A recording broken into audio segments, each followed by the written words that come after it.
అనుదిన నిత్యజీవపు మాటలు. దేవుని నామానికి మహిమ కలుగునుగాక. దేవుని వాక్యాన్ని చదువుకుందాము. నా శత్రువులందరూ సిగ్గుపడి బహుగా అదురుచున్నారు. వారు ఆకస్మికముగా సిగ్గుపడి వెనుకకు మళ్ళుదురు.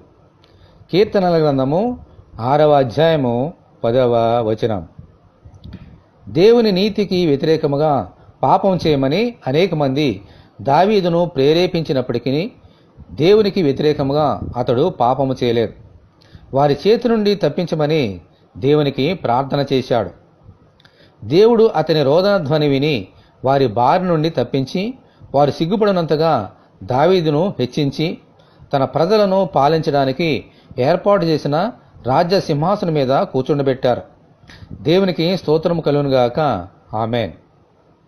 యోసేపు భక్తుడు పాపము చేయడానికి అవకాశం ఉన్నప్పటికీ పాపుల మార్గములో తప్పిపోక దేవుని మార్గంలోనే కొనసాగాడు. అందుచేత మన ప్రభువు అతనిని పాపం చేయడకు ప్రేరేపించిన వారు భయపడినంతగా సిగ్గుపడినంతగా యోసేపును హెచ్చించి ఐగుప్తు దేశం మీద 2వ రాజుగా కూర్చుండబెట్టారు. దేవునికి స్తోత్రము కలుగునుగాక. ఆమేన్.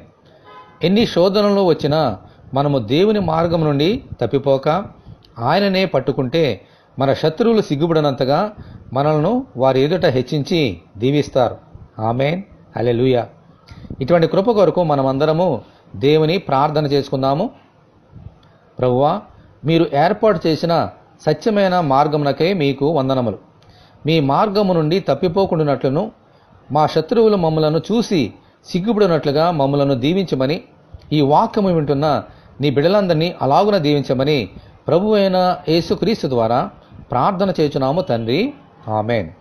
ప్రభువైన యేసుక్రీస్తు కృప మనకందరికీ తోడే ఉండి నడిపించునుగాక. ఆమేన్.